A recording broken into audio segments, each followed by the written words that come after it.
Hello students. आज हम BSc sixth semester का यूनिट फर्स्ट का एक टॉपिक पढ़ेंगे, हैबिटेट और निश। हैबिटेट क्या होता है? हैबिटेट ऐसा प्राकृतिक स्थान होता है जहाँ पर कोई भी ऑर्गेनिज्म रहता है या कोई स्पीशीज रहती है। हम कह सकते हैं कि वो जगह उसका होम या एड्रेस हो सकती है। जैसे एग्जाम्पल के लिए एक पॉन्ड है, इस पॉन्ड में फाइटोप्लैंक्टन्स, जूप्लैंक्टन्स, फिशेस ये सब रहते हैं। तो इन सब का हैबिटेट क्या है? पॉन्ड है। जैसे हम और अगर इसको इजी तरीके से समझें कि जो फिशेस हैं वो कहाँ रहती है? पानी में रहती है, तो पानी उसका हैबिटेट होता है। ऊंट रेगिस्तान में रहता है तो रेगिस्तान उसका हैबिटेट, और बाघ जंगल में रहते हैं तो जंगल उसका हैबिटेट होता है। मतलब हैबिटेट क्या है? किसी भी ऑर्गेनिज्म या किसी स्पीशीज का होम या एड्रेस है। अब बात आती है कि निश किसे कहते हैं। निश किसी जीव की उसके पर्यावरण में भूमिका को निश कहते हैं। मतलब कि कोई भी ऑर्गेनिज्म क्या कर रहा है, उसका फंक्शनल रोल क्या है। मतलब निश जो है किसी जीव के कार्यस्थल को दर्शाता है कि उसकी जॉब क्या है, उसका प्रोफेशन क्या है, वो करता क्या है।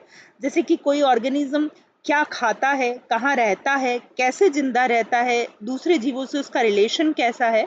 तो एक तरीके से हम कह सकते हैं कि वो उसका प्रोफेशन और जॉब है, जबकि हैबिटेट क्या है? उसका होम या एड्रेस है। अब निश का एग्जाम्पल देखते हैं कि एक झील में बहुत सारी मछलियां जो है वो रहती है। अब उनका निश अलग अलग होता है, मतलब कि उनका फंक्शनल रोल अलग अलग है। कुछ मांस खाती है, कुछ शाकाहारी होती है और कुछ सर्वाहारी होती है। तो यह उनके भोजन और पर्यावास पर निर्भर करता है। तो ये हैबिटेट और निश के बारे में हमने अभी यहाँ पढ़ा।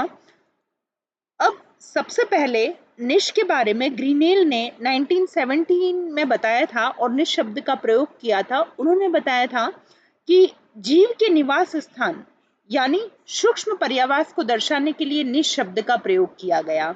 हैबिटेट क्या है? एक ब्रॉड लेवल पे है, और उस हैबिटेट में किसी पर्टिकुलर जगह कोई एनिमल्स रहते हैं तो वो उसका माइक्रो हैबिटेट कहलाता है, और इसी माइक्रो हैबिटेट को ग्रीनेल ने निश नाम दिया था। चार्ल्स एल्टन ने 1927 में निश को जीव की मूलभूत इकाई माना था। अब हम बात करते हैं कि हैबिटेट जो होता है वो कितने प्रकार के होते हैं। तो मेनली हैबिटेट दो प्रकार का होता है, टेरेस्ट्रियल और एक्वेटिक। टेरेस्ट्रियल में फॉरेस्ट हैबिटेट, जंगल आते हैं, ग्रासलैंड, डेजर्ट और टुंड्रा, ये चार टाइप के हैबिटेट होते हैं जहां पर कोई भी ऑर्गेनिज्म रहता है। एक्वेटिक हैबिटेट की बात करें तो दो टाइप का पानी होता है। एक होता है फ्रेश वाटर जो कि झीलों और तालाबों का होता है, और सैलाइन वाटर जो समुद्र का पानी होता है। तो यहाँ पर दोनों में एनिमल रहते हैं।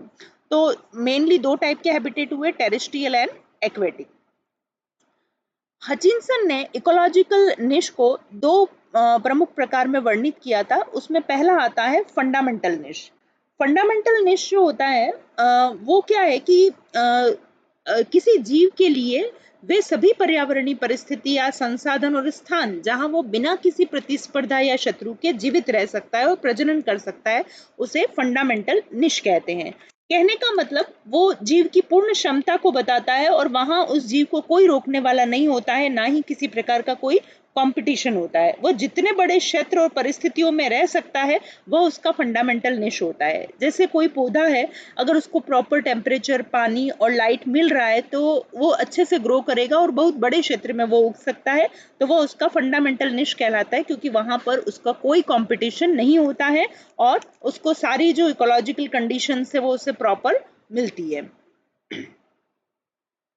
नेक्स्ट अपन बात करते हैं रियलाइज्ड निश किसे कहते हैं या वास्तविक निकेत किसे कहते हैं।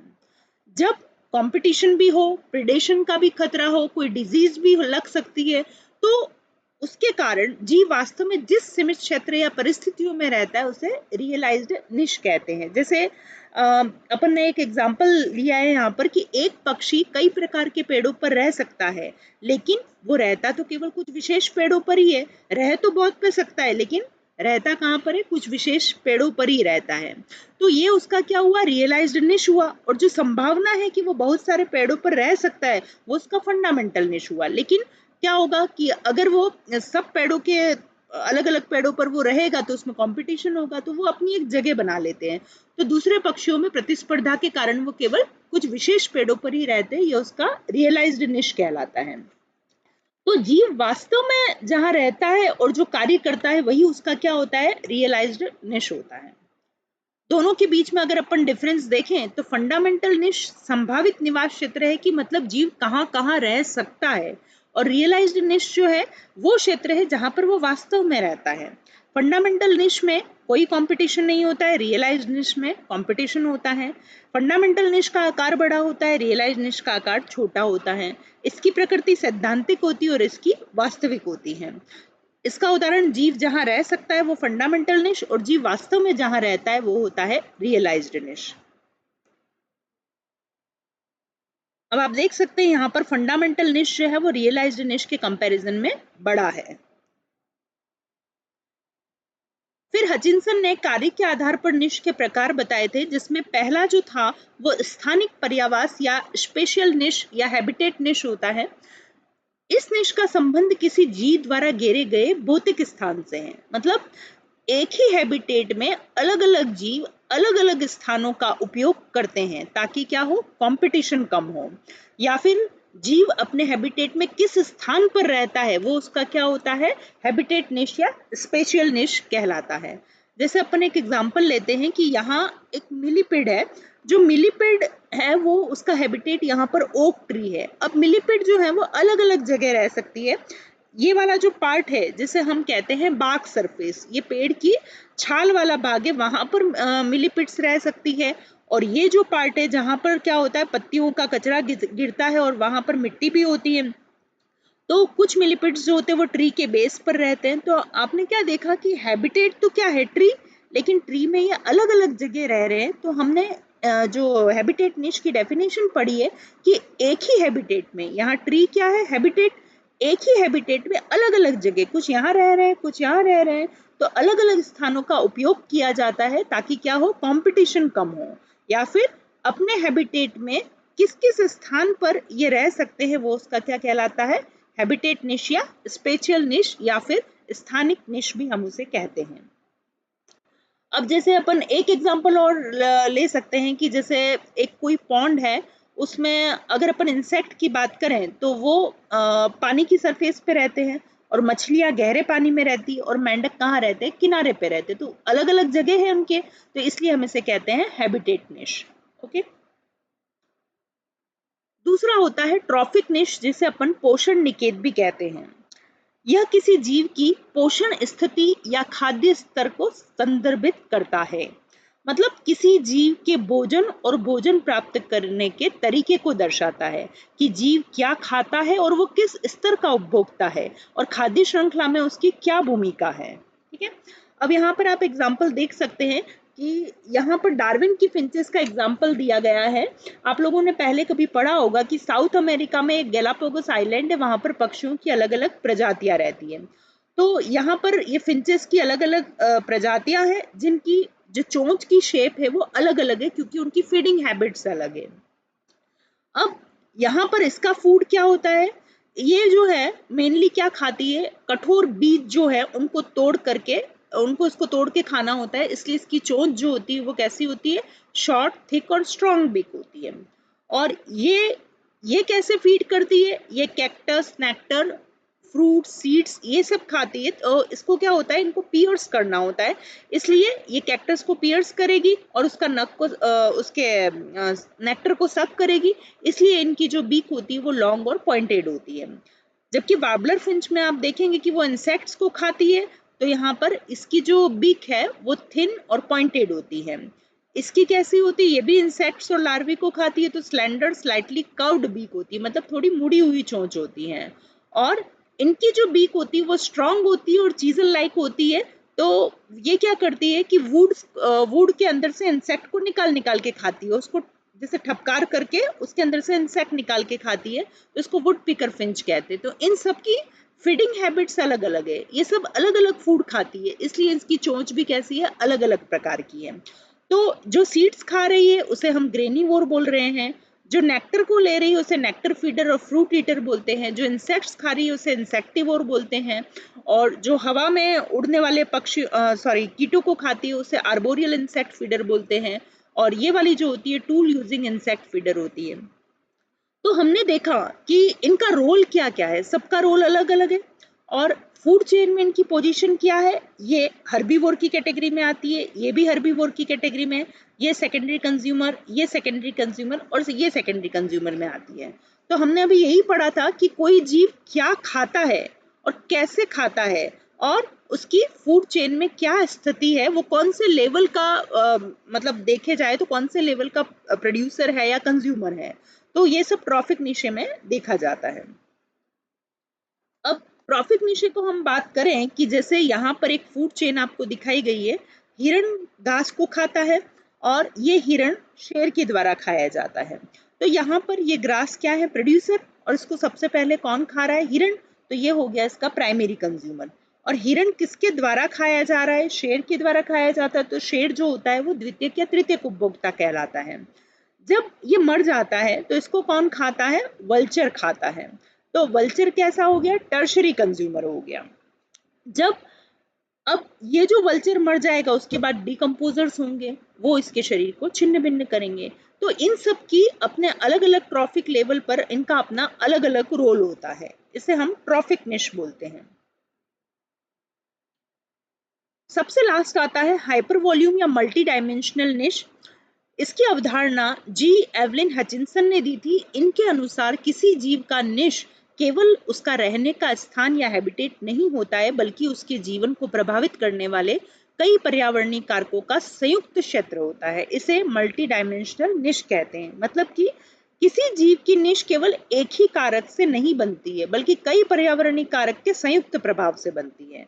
जैसे मैं आपको एक एग्जांपल देती हूँ कि फिश पानी में रहती है तो उसके लिए सिर्फ पानी ही एक रिक्वायरमेंट नहीं है, उसके रहने के लिए वहां पर टेम्परेचर भी उचित होना चाहिए, ऑक्सीजन भी पर्याप्त मात्रा में होनी चाहिए, भोजन भी उपलब्ध होना चाहिए और पीएच भी प्रॉपर होनी चाहिए, तभी वो फिश उस पानी में जिंदा रह पाएगी।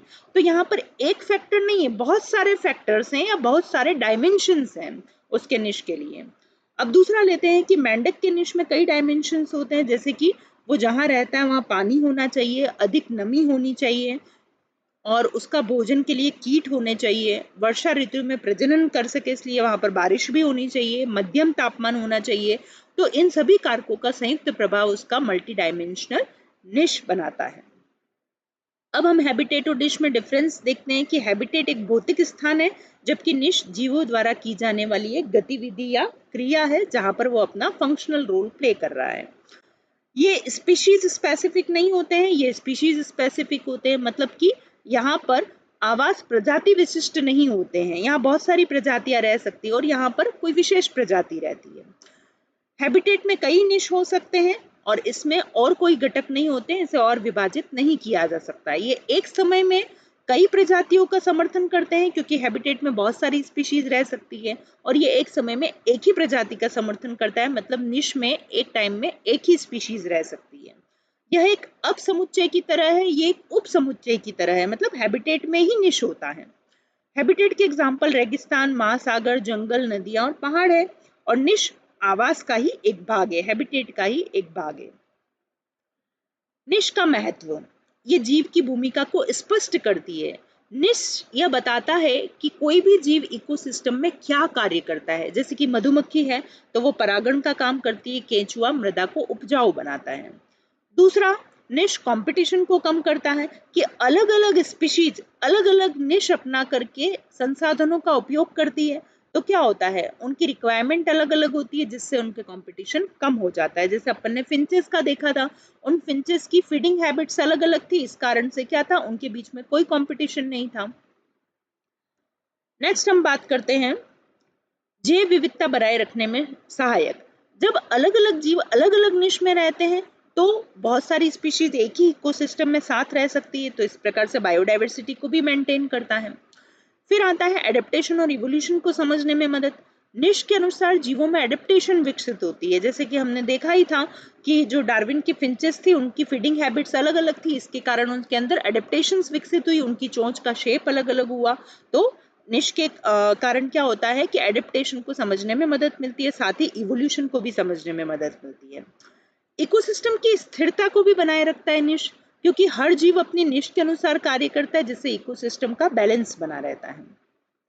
कंजर्वेशन में उपयोगी, निश की जानकारी से यह पता चलता है कि किसी स्पीशीज को जीवित रहने के लिए किन परिस्थितियों की आवश्यकता है। जैसे कि अभी थोड़ी देर पहले हमने डिस्कस किया था कि एक मछली पानी में जिंदा रहती है, लेकिन सिर्फ पानी ही उसकी एक रिक्वायरमेंट नहीं है, उसके अलावा और बहुत सारे फैक्टर भी मायने रखते हैं, जैसे टेम्परेचर, ऑक्सीजन, भोजन, पीएच।